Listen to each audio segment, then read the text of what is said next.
بسم اللہ الرحمن الرحیم۔ ایپیسوڈ 4۔ کتاب کا نام اندھیری مسافتیں، مصنف اسلم راہی MA۔ ایران کے شہنشاہ خسرو پرویز نے ہیرا کے عرب حکمران نعمان پر حملہ آور ہونے اور اپنے لشکر کو آخری شکل دینے کے لیے اپنے سالاروں اور متعلقہ امراء کا اجلاس طاق کسریٰ میں طلب کر لیا تھا۔ جہاں تک طاق کسریٰ کا تعلق تھا تو یہ ایران کی بہترین عمارتوں میں شمار کی جاتی تھی۔ اسے خسرو پرویز کے دادا نوشیروان نے تعمیر کروایا تھا۔ یہ لوگ ساسانی کہلاتے تھے، اس لیے ان کے عہد کو بھی ساسانی عہد کہا جاتا ہے۔ طاق کسریٰ ایرانی عہد کی عمارتوں میں سب سے زیادہ مشہور عمارت خیال کی جاتی تھی، اور یہ ایک طرح سے نوشیروان کے تعمیر کردہ محل میں دربار کا ہال تھا، جس کے کھنڈرات آج بھی موجود ہیں۔ محل اور اس کے متعلقات کے کھنڈرات کا مجموعی رقبہ 400 گز لمبا اور 300 گز چوڑا ہے، جس میں ایک تو طاق ہے اور اس کے مشرق کی جانب تقریباً 100 گز کے فاصلے پر ایک عمارت کی کچھ ٹوٹی پھوٹی دیواریں ہیں، اور جنوب کی طرف ایک ٹیلہ ہے جسے طاق کسریٰ کہتے ہیں، اور شمال کی طرف بعض عمارتوں کے ڈھیر ہیں جو ایک جدید قبرستان کے نیچے آ گئے ہیں۔ ان تمام عمارات میں سے صرف طاق ایک ایسا حصہ ہے کہ جس کے کافی آثار اب تک موجود ہیں۔ اس کے سامنے کا رخ جو مشرق کی جانب کو ہے 9 گز اونچا ہے، اور اس میں ایک دیوار ہے جس میں کوئی کھڑکی نہیں، لیکن برجستہ ستونوں اور محرابوں سے آراستہ ہے۔ چھوٹی چھوٹی محرابوں کی قطاریں 4 منزلوں میں بنی ہوئی ہے۔ اس قسم کی دیواروں کے نمونے مشرق کے ان شہروں میں جہاں یونانیت کا اثر زیادہ ہوا موجود تھیں۔ خصوصیت کے ساتھ پالمیرا شہر میں ایسے آثار ڈھونڈے جا سکتے ہیں۔ اس عمارت کے سلسلے کے رخ پر شاید رنگین استری کاری کی گئی تھی یا سنگ مرمر کی تختیاں منڈھی ہوئی تھیں، جیسا کہ بعض جدید مصنفوں نے دعویٰ کیا ہے کہ تانبے کے پترے چڑھے ہوئے تھے جس پر سونے یا چاندی کی استر کاری کی گئی تھی۔ 1880 عیسوی تک اس قصر اور طاق کے سامنے کا رخ اور مرکزی ہال کمرہ اپنی جگہ پر قائم تھے، لیکن اس سال شمالی بازو خراب ہو چکا تھا اور اب جنوبی بازو بھی گرنے کو تھا۔ سامنے کی دیوار کے وسط میں بیضوی شکل کی عظیم الشان محراب کا دہانہ تھا، جس کی گہرائی محل کی عمارت کے آخر تک چلی گئی تھی۔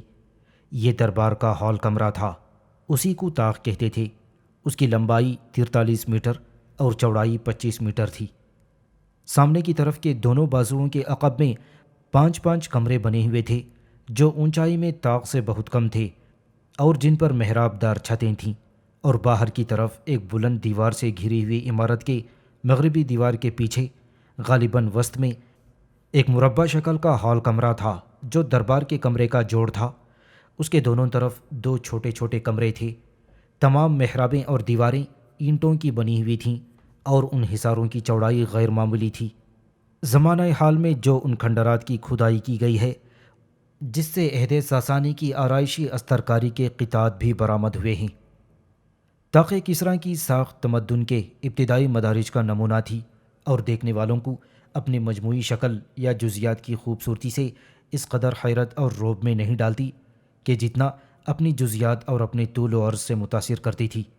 خسرو پرویز عموماً اسی عمارت میں رہتا تھا۔ ایک مشہور عرب شاعر نے اسی ایوان کسریٰ کی شان میں چند اشعار بھی لکھے تھے جو اس کی عظمت اور شوکت کی گواہی دیتے ہیں۔ ان اشعار کا ترجمہ کچھ اس طرح ہے: محل کی حیرت انگیز بناوٹ کو دیکھ کر ایسا معلوم ہوتا ہے گویا وہ کسی پہاڑ کی اونچی چوٹی میں تراشا گیا ہے۔ وہ اتنا بلند ہے کہ گویا اس کی دیواروں کے کنگرے کوہ قدس پر اٹھائے گئے ہیں۔ پتہ نہیں چلتا کہ آیا اسے آدمیوں نے جنوں کے رہنے کے لیے بنایا ہے یا جنوں نے آدمیوں کی رہائش کے لیے تعمیر کیا ہے۔ بہرحال طاق کسریٰ میں جب سارے ایرانی سالار اور معززین پہنچ گئے تو خسرو پرویز انہیں مخاطب کرتے ہوئے کہنے لگا: ہیرا کے حکمران نعمان نے جو ہمارے ساتھ گستاخی اور توہین آمیز رویہ روا رکھا ہے، اس کی سزا اسے ضرور دی جائے گی، لہٰذا میں یہ کام اپنے سالار شہر براز اور شاہین کے سپرد کرتا ہوں کہ وہ ایک لشکر تیار کر کے ہیرا پر حملہ آور ہونے کے لیے روانہ کریں۔ اس لشکر کی تیاری کے لیے میں صرف 10 دن کی مہلت دیتا ہوں۔ ان 10 دنوں کے اندر ایک لشکر ہیرا پر حملہ آور ہونے کے لیے روانہ کیا جانا چاہیے، اور 10 دن کے بعد میں ہیرا کی طرف سے اچھی خبر سننا پسند کروں گا۔ شاہین اور شہر براز کے ذمے یہ کام لگانے کے بعد خسرو پرویز نے یہ بھی احکامات جاری کر دیے کہ ہیرا کی مملکت میں داخل ہونے کے بعد کیا کارروائیاں کرنی ہے، کس کس شہر کو لوٹنا ہے، کہاں کہاں تباہی اور بربادی کا کھیل کھیلنا ہے۔ ان سارے احکامات کی تکمیل کے بعد اس نے یہ اجلاس ختم کر دیا تھا۔ دوسری طرف ہیرا کے عرب حکمران نعمان کو بھی یہ خبر ہو گئی تھی کہ ایران کا شہنشاہ خسرو پرویز اس پر حملہ آور ہونا چاہتا ہے۔ یہ خبر ملنے کے بعد نعمان اپنے اہل خانہ اور اپنی مملکت کے سارے خزانے کو لے کر شوبانی قبائل کے رئیس ہانی کے ہاں گیا، جو اس کا ہمسایہ تھا۔ نعمان نے اپنا سارا خزانہ اس کے سپرد کیا، اور اس کی اس کارروائی سے شیبانی قبائل کا رئیس اور سردار بڑا حیران اور پریشان ہوا۔ چنانچہ اسی حیرانی اور پریشانی میں شیبانی قبیلے کا سردار ہانی نعمان کو مخاطب کرتے ہوئے کہنے لگا: نعمان، میں سمجھتا ہوں یہ تم نے انتہائی قدم اٹھایا ہے۔ ابھی ایران کے شہنشاہ خسرو پرویز کے تم پر حملہ آور ہونے کے دور دور تک کوئی آثار نہیں تھے، لہٰذا تم پہلے ہی اپنا سارا خزانہ اور اپنے اہل خانہ کو لے کر میرے پاس پہنچ گئے تاکہ میں ان کی حفاظت کر سکوں۔ دیکھو، مجھے تم بڑے عزیز ہو، میں اپنی زندگی کے آخری لمحوں تک بھی تمہاری حفاظت کے لیے تیار ہوں، لیکن یہ بھی تو سوچو، ہو سکتا ہے خسرو پرویز تم پر حملہ آور ہی نہ ہو، لہٰذا میں یہ کہوں گا کہ تمہارا یہ اقدام قبل از وقت ہے۔ اس پر جواب میں نعمان کہنے لگا: ہانی میرے عزیز بھائی، میں جانتا ہوں تو میرے ساتھ کس قدر محبت رکھتا ہے، میرے لیے کیسا مخلص اور وفادار ہے، لیکن جو خبریں میرے مخبر مجھے دے چکے ہیں اس کے مطابق خسرو پرویز مجھ پر حملہ آور ہونے کا فیصلہ کر چکا ہے۔ یہ مت خیال کرنا کہ اپنے خزانہ اور اپنے اہل خانہ کو تمہارے پاس رکھ کر میں خسرو پرویز کا مقابلہ کروں گا، مجھ میں ایسی سکت نہیں ہے، اور سکت ہوتی بھی تو میں اپنے عوام کے خلاف دشمنی نہیں کرنا چاہتا، اس لیے کہ خسرو پرویز میرے علاقوں پر چڑھ دوڑے گا، جس طرف جائے گا تباہی اور بربادی کا کھیل کھیلتا چلا جائے گا، جس سے نہ صرف میرے علاقے آتش کی نظر ہوں گے بلکہ میرے عوام کو بھی نقصان پہنچے گا۔ اس بنا پر میں نے جو فیصلہ کیا ہے وہ یہ ہے کہ اپنے ان سارے خزانوں اور اہل خانہ کو تمہارے سپرد کرنے کے بعد میں ایک لمحہ بھی ضائع نہیں کروں گا، سیدھا مدائن کا رخ کروں گا، وہاں خسرو پرویز کی خدمت میں حاضر ہو کر اس سے معذرت طلب کروں گا، اس سے کہوں گا کہ وہ اپنا غصہ تھوک دے اور مجھے معاف کر دے۔ یہاں تک کہنے کے بعد جب نعمان خاموش ہوا تب شیبانی قبیلے کا سردار ہانی تفکرات بھرے انداز میں اسے مخاطب کرتے ہوئے کہنے لگا: یہ تم کس قسم کی گفتگو کر رہے ہو؟ یہ خسرو پرویز کے پاس جا کر معذرت کرنے کی تمہیں کیسے سوجھی؟ شاید تم اس کے مزاج، اس کی طبیعت سے واقف نہیں ہو۔ وہ بڑا بدبخت، بڑا غصیلا اور انتقام لینے والا شخص ہے۔ جہاں تک میرا اندازہ ہے وہ تمہیں معاف نہیں کرے گا بلکہ نقصان پہنچائے گا۔ اس پر نعمان کہنے لگا: ہانی میرے عزیز بھائی، تم فکر نہ کرو، میں خسرو پرویز کو کسی نہ کسی طرح راضی کرنے میں کامیاب ہو جاؤں گا، اسی میں میری بہتری ہے، اور مجھے امید ہے کہ جب میں معذرت کروں گا تو وہ مجھے معاف کر دے گا۔ اس کے بعد میں تمہارے پاس لوٹوں گا، اور جو امانتیں تمہارے پاس رکھوا کر جا رہا ہوں وہ میں لے کر واپس اپنے مرکزی شہر ہیرا کی طرف چلا جاؤں گا۔ اس موقع پر ہانی نے نعمان کو بڑا سمجھایا، لیکن نعمان اس بات پر اڑا رہا کہ وہ خسرو پرویز کے پاس جائے گا اور خسرو پرویز سے معافی مانگ کر اس متوقع جنگ کو ٹالنے کی کوشش کرے گا۔ اس نوجوان کے ان الفاظ پر ہانی نے خوشی کا اظہار کرتے ہوئے کہا: خسرو پرویز کے سامنے جھکنے کا سوال ہی پیدا نہیں ہوتا۔ نعمان اپنے خزانے اور اپنے اہل خانہ کو میرے پاس امانت کے طور پر رکھ کر گیا تھا، اور میں ایک امین کی حیثیت سے اس کی سب اشیاء کی خوب حفاظت کروں گا۔ عزیز ساتھیوں، خسرو پرویز اگر ہم پر حملہ آور ہوتا ہے تو ہمیں پوری طاقت اور قوت کے ساتھ اس کا مقابلہ کرنا چاہیے۔ قبیلے کے نوجوانوں کو ابھی سے اس ٹکراؤ کی تیاریوں کو اپنے عروج پر پہنچا دینا چاہیے۔ یہاں تک کہنے کے بعد شیبانی قبیلے کا سردار ہانی رکا، کچھ سوچا اور پھر اپنے سامنے بیٹھے ایک نوجوان کو مخاطب کرتے ہوئے کہنے لگا، یہ عاصم بن حارث اور عدی بن کعب کہاں ہیں؟ اس پر جس قدر لوگ اس وقت ہانی کے پاس بیٹھے ہوئے تھے، ان کے اندر سے دو لڑکے اٹھ کھڑے ہوئے جو ابھی جوانی اور شباب کی حدود میں داخل نہیں ہوئے تھے، نو عمر تھے۔ ان میں سے ایک عاصم بن حارث اور دوسرا عدی بن کعب تھا۔ جب دونوں اپنی جگہ پر کھڑے ہوئے تو ہانی ان کی طرف دیکھتے ہوئے مسکراتا رہا، پھر ہاتھ کے اشارے سے دونوں کو اپنے قریب آنے کے لیے کہا۔ اس پر عاصم بن حارث اور عدی بن کعب دونوں لوگوں کے ہجوم سے نکل کر ہانی کے پاس آئے۔ ہانی نے باری باری پہلے دونوں کی پیٹھ تھپ تھپائی، پھر ان دونوں کو مخاطب کرتے ہوئے کہنے لگا، میں تم دونوں سے بڑی امیدیں وابستہ کیے ہوئے ہوں۔ آنے والے دور میں اگر کسی موقع پر ہمارا ٹکراؤ ایران کے شہنشاہ خسرو پرویز کے ساتھ ہوتا ہے تو میرے بچوں، تم اپنی عمر کے سارے لڑکوں کو تیار کر کے رکھو۔ اگر تم خسرو پرویز کے جنگجوؤں کا مقابلہ تیغ زنی میں نہیں کر سکتے تو کم از کم ایک طرف رہ کر تم تیر اندازی کر کے دشمن کو نقصان پہنچا سکتے ہو، اور پھر میں یہ بھی جانتا ہوں کہ تم دونوں تیغ زنی میں لاجواب ہونے کے ساتھ ساتھ بے خطا تیر اندازی بھی کر سکتے ہو۔ تم دونوں کے ذمے میں یہ کام لگاتا ہوں کہ سارے نوجوانوں کو منظم کر کے رکھو تاکہ ایران کے بادشاہ خسرو پرویز کو بتایا جائے کہ ہم کوئی نہتے نہیں کہ وہ جب اور جس وقت چاہے ہم پر چڑھ دوڑے۔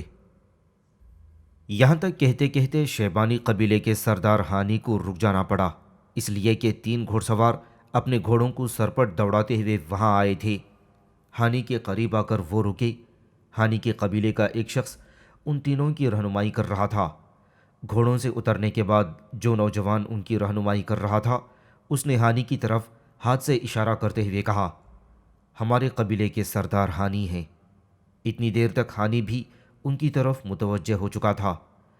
وہ تینوں قریب آئے، پھر ان میں سے ایک ہانی کو مخاطب کرتے ہوئے کہنے لگا، ہمیں آپ کی طرف ایران کے شہنشاہ خسرو پرویز نے روانہ کیا ہے۔ شیبانی قبیلے کے سردار، تم جانتے ہو ہیرا کے حکمران نعمان نے خسرو پرویز کی اہانت کی ہے، اسے اپنے سامنے ہیچ اور کمتر خیال کیا، جس کا نتیجہ یہ نکلا کہ نعمان اب اس دنیا میں نہیں رہا۔ ہمارے بادشاہ کو یہ خبر ہو چکی ہے کہ نعمان نے ہمارے مرکزی شہر مدائن کی طرف جانے سے پہلے اپنے کچھ خزانے اور اہل خانہ کو آپ کے ہاں امانت کے طور پر رکھا تھا، لہٰذا تمہارے نام ہمارے بادشاہ کا یہ حکم ہے کہ نعمان بن منظر کے سارے خزانے ہمارے بادشاہ کے حوالے کر دیے جائیں، اس لیے کہ نعمان کے بعد ان سب چیزوں کا مالک اور وارث ہمارا شہنشاہ ہے۔ آنے والا وہ قاصد جب خاموش ہوا تب ہانی کچھ دیر کھا جانے والے انداز میں اس کی طرف دیکھتا رہا اور پھر کہنے لگا، تمہارے بادشاہ نے یہ کیسے دعویٰ کر دیا کہ وہ نعمان کے خزانے کا حقدار ہے؟ نعمان ہیرا کا حکمران تھا، ہم اس کے ہمسائے ہیں، وہ ہمارا عرب بھائی تھا۔ خسرو پرویز نے عربوں کے خلاف جنگ کی طرح ڈال کر اپنے زوال، اپنی بربادی کو دعوت دی ہے۔ خسرو پرویز اگر یہ خیال کرتا ہے کہ صحرائے عرب کے رہنے والے یہ قبائل اس کے سامنے اپنی کمزوری کا اظہار کر دیں گے اور وہ ہم پر اپنے مطالبات مسلط کر کے من مانی کرتا رہے گا، تو یہ اس کی خوش فہمی ہے۔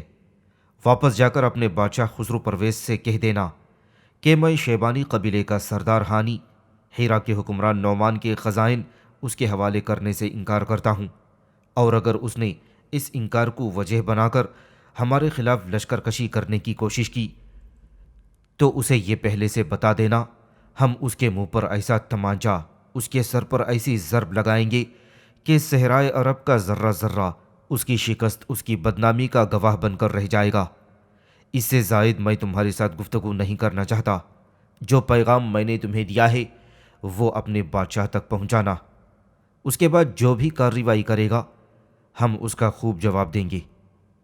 یوں خسرو پرویز کے قاصد شیبانی قبیلے کے سردار ہانی کے پاس سے ناکام و نامراد واپس چلے گئے، اور ہانی نے جو جواب انہیں دیا تھا وہی جا کر انہوں نے اپنے بادشاہ خسرو پرویز سے کہہ دیا تھا۔ ہانی کا جواب سن کر خسرو پرویز بڑا غضبناک ہوا، انتہائی برہمی اور ناراضگی کا اظہار کیا۔ اس نے اسے اپنے لیے اہانت بلکہ اپنی بے عزتی خیال کیا کہ صحرائے عرب کا ایک چھوٹا سا سردار جو اس کے مقابلے میں چھوٹے سے ایک قبیلے کی نمائندگی کرتا ہے، اس کی اہانت کا باعث بن رہا ہے، اور یہ بھی دھمکی دے رہا ہے کہ اگر خسرو پرویز نے اس کے خلاف لشکر کشی کرنے کی کوشش کی تو صحرا کا ذرہ ذرہ اس کی شکست کا گواہ بن جائے گا۔ یہ الفاظ خسرو پرویز کے لیے ناقابل برداشت تھے، لہٰذا اس نے وقت ضائع نہیں کیا۔ ایک لشکر اس نے تیار کیا اور اس لشکر کو اس نے شیبانی قبیلے اور اس کے سردار ہانی پر حملہ آور ہونے کے لیے روانہ کر دیا۔ خسرو پرویز کا لشکر جب شیبانی قبیلے کی حدود میں پہنچا تو انہوں نے دیکھا شیبانی قبیلے کا لشکر ان کا مقابلہ کرنے کے لیے بالکل تیار اور مستعد تھا، اور پھر شیبانی قبیلے کے سردار ہانی نے یہ دانش مندی کی کہ خسرو پرویز کا مقابلہ کرنے کے لیے اس نے آس پاس کے ہمسایہ عرب قبائل سے بھی مدد طلب کر لی تھی، اور اس کی مدد کے لیے مختلف عرب قبائل کے جنگجو اور تیغ زن بھی پہنچ چکے تھے۔ خسرو پرویز کے لشکر نے جب دیکھا کہ شیبانی قبیلے کا سردار تو ان کا مقابلہ کرنے کے لیے پہلے سے تیار کھڑا ہے، تب سب سے پہلے انہوں نے لشکر کا پڑاؤ کیا۔ ان کے پاس لشکر کی ضروریات کے سامان کے انبار کے علاوہ اسلحے کے ڈھیر بھی تھے۔ پڑاؤ قائم کرنے کے بعد ایرانی سالاروں نے اپنے لشکر کی صفیں درست کرنی شروع کر دی تھیں۔ شاید وہ جلد جنگ کی ابتدا کر کے کامیابی اور فوز مندی اپنے نام کر کے واپس جا کر اپنے بادشاہ خسرو پرویز کو یہ خوشخبری سنا کر انعام حاصل کرنے کے طالب ہونا چاہتے تھے۔ چنانچہ صفیں درست کرنے کے بعد انہوں نے اپنی کارروائی کی ابتدا کی۔ دوسری طرف شیبانی قبیلے کا سردار بھی اپنے ساتھیوں کے ساتھ اپنی صفیں درست کر چکا تھا۔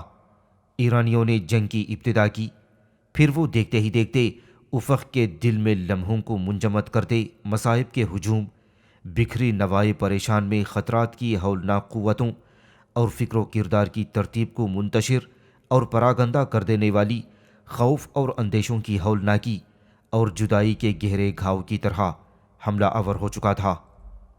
ایرانیوں کا یہ حملہ بڑا شدید اور جان لیوا تھا، لیکن شیبانی قبیلے کے سردار اور اس کے لشکریوں نے بھی رد عمل کا خوب اظہار کیا۔ وہ بھی پہلے دشت و بیابان میں پل پل سلگتے حادثوں اور باطل کی رزمگاہ میں قدرت کے قہر کی طرح حرکت میں آئے، اور پھر دیکھتے ہی دیکھتے عرب قبائل کا وہ لشکر خسرو پرویز کے لشکر پر موت کے ہولناک سائے دراز کرتی، محرومیوں کی دلدل، رگ رگ سے بدن کا خون چوس لینے والے وحشتوں کے مناظر اور درد کی خاک اڑاتے رینگتے زہر آلود لمحوں کی طرح حملہ آور ہو چکا تھا۔ صحرائے عرب میں دونوں لشکروں کے ٹکرانے سے ٹہرے وقت کے جلال میں کھولتے لاوے اور رگوں اور شریانوں میں وحشتوں کے آسیب کھڑے ہونے لگے تھے۔ عقل کی معراج، ادراک کا شوق، کردار کی رگیں لہو لہو ہونے لگی تھیں۔ دونوں جانب کے لشکری ایک دوسرے کے گلے کاٹنے لگے تھے۔ زبانیں پتھر کی سل ہونا شروع ہو چکی تھیں۔ ضمیر کی پستیاں ہر شے کا ذائقہ تلخ کرنے لگی تھیں۔ کچھ دیر تک دونوں لشکروں کے درمیان ہولناک ٹکراؤ ہوتا رہا۔ ایرانی اس ظن و گمان میں تھے کہ ان کے مقابلے میں عربوں کے لشکر کی تعداد کم ہے، لہٰذا ہم بہت جلد ان پر غالب آنے کے بعد اپنی فتح مندی کا اعلان کریں گے۔ لیکن یہ دیکھ کر ان کی حیرت اور اضطراب کی کوئی انتہا نہ رہی کہ تھوڑی دیر کی جنگ کے بعد رزمگاہ میں چاروں طرف ایرانیوں کی لاشیں بکھری دکھائی دینے لگی تھیں۔ یہ صورتحال یقیناً ایرانی سالاروں اور ان کے لشکریوں کے لیے ناقابل برداشت تھی۔ پھر آہستہ آہستہ خسرو پرویز کے لشکر کی حالت پورا شوب نا امیدیوں، بوڑھی اداس گلیوں، اندھیروں کی طغیانی اور وہم و وحشت کے لمحوں سے بھی زیادہ ابتر ہونا شروع ہو گئی تھی۔ شیبانی قبیلے کے سردار ہانی اور اس کے حمایتیوں اور حلیفوں نے جب دیکھا کہ اس کے تیز حملوں کے باعث ایرانی لشکر کی حالت ابتر ہونا شروع ہو گئی ہے، تو اس صورتحال کو دیکھتے ہوئے نہ صرف یہ کہ ان کے اندر خوشی کی لہر دوڑ گئی، بلکہ انہوں نے اپنے حملوں میں انتہا درجے کی شدت پیدا کر لی تھی۔ ایرانیوں نے پہلے کچھ دیر تک ان کا مقابلہ کیا، اس کے بعد اپنے حملوں میں شدت اور تلخی پیدا کرتے ہوئے وہ ایرانیوں پر ٹوٹ پڑے اور ضربے لگانے لگے۔ ایرانی سالاروں نے جب دیکھا کہ عربوں کے مقابلے میں انہیں شکست کا سامنا کرنا پڑ رہا ہے، تب انہوں نے اپنے لشکر کو پھیلانا شروع کیا، اس لیے کہ عربوں پر انہیں عددی فوقیت حاصل تھی۔ سامنے کی طرف لشکر کا ایک حصہ رہنے دیا، باقی لشکریوں کے بازو پھیلاتے ہوئے انہوں نے دائیں بائیں پیش قدمی شروع کی اور ایک طرح سے عربوں کے لشکر کو گھیرنے کی کوشش کی۔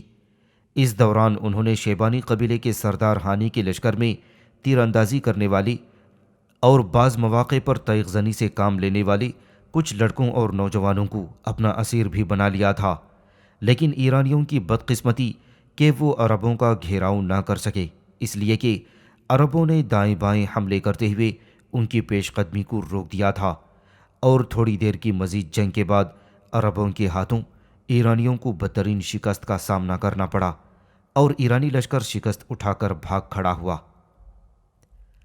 عرب قبائل کے ہاتھوں ایرانیوں کے بادشاہ خسرو پرویز کے لشکر کی یہ بدترین شکست تھی۔ شکست خوردہ وہ لشکر جب مدائن پہنچا تو خسرو پرویز نے انتہائی غضب اور غصے کا اظہار کیا۔ جن سالاروں کو اس نے شیبانی قبیلے کے سردار ہانی پر حملہ آور ہونے اور نعمان کے خزائن حاصل کرنے کے لیے بھیجا تھا، ان پر اس نے سخت برہمی کا اظہار کیا۔ اس موقع پر خسرو پرویز نے ان نوجوانوں اور لڑکوں کا بھی جائزہ لیا جو جنگ کے دوران ایرانیوں کے ہاتھ لگ گئے تھے اور جنہیں ایرانیوں نے اپنا قیدی اور اسیر بنا لیا تھا۔